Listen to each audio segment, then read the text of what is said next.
अशा पद्धतीची भूमिका या ठिकाणी या सर्व वृक्षप्रेमी, निसर्गप्रेमी आणि पर्यावरणप्रेमींची आहे। आपण खरं तर जाणून घेणार आहोत की नक्की यांची भूमिका काय आहे, मागणी काय।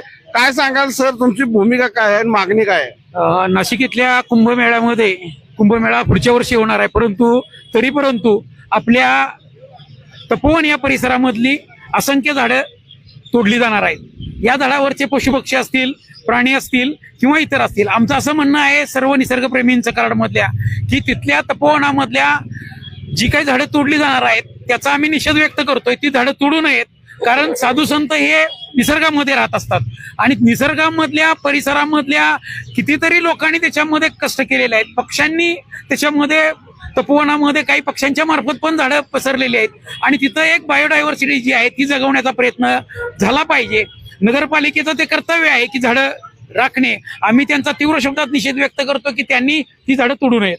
या ठिकाणी झाडं तोडू नयेत। खरं तर नगरपालिकेवर काही लोक आता असे म्हणतायत किंवा राजकारणी म्हणतात की ही झाडं आम्ही हलवणार आहोत, झाडं हलवून ती वाचली जातील का आणि हा प्रयोग यशस्वी होईल वाटते का?